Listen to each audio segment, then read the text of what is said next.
Ақбілек дәл бір боранда адасып кетіп, не тауда, не орманда қалып, жоғалып табылғандай көрінді. Қуанған сайын Ақбілек таза, Ақбілек періште сынды болды. Жаным, сәулем қай жерде отыр екен, құрмалдығың болайын дегендей Ақбілекке мүлде құлап кетті. Әкесі базардан келген балаша қуанып, Бекболат тайраңдап ауруханаға кірді. Ойы дәрігерге қашан босатуын сұрамақ еді.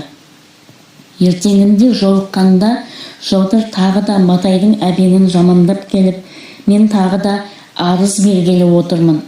Сенің атыңнан берсек қалай болар еді дегені. Бекболат шошып кетті. Бұрын мұндай хат қаламға араласпаған, мылтық ату, құс салу, бозбалалық құрумен әуестеніп кеткен серілеу жігіт қой.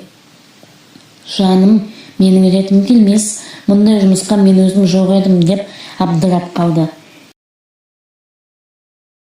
Ақбілек дәл бір боранда адасып кетіп, не тауда, не орманда қалып, жоғалып табылғандай көрінді. Қуанған сайын Ақбілек таза, Ақбілек періште сынды болды. Жаным, сәулем қай жерде отыр екен, құрмалдығың болайын дегендей Ақбілекке мүлде құлап кетті.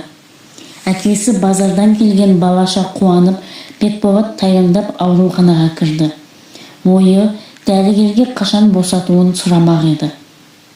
Ертеңінде жолыққанда Жаудыр тағы да Матайдың әбенін жамандап келіп, мен тағы да арыз бергелі отырмын. Сенің атыңнан берсек қалай болар еді дегені. Бекболат шошып кетті. Бұрын мұндай хат қаламға араласпаған, мылтық ату, құс салу, бозбалалық құрумен әуестеніп кеткен серілеу жігіт қой. Жаным, менің ретім келмес, мұндай жұмысқа мен өзім жоқ едім деп абдырап қалды. Ақбілек дәл бір боранда адасып кетіп, не тауда, не орманда қалып, жоғалып табылғандай көрінді. Қуанған сайын Ақбілек таза, Ақбілек періште сынды болды. Жаным, сәулем қай жерде отыр екен, құрмалдығың болайын дегендей Ақбілекке мүлде құлап кетті. Әкесі базардан келген балаша қуанып, Бекболат тайраңдап ауруханаға кірді. Ойы дәрігерге қашан босатуын сұрамақ еді.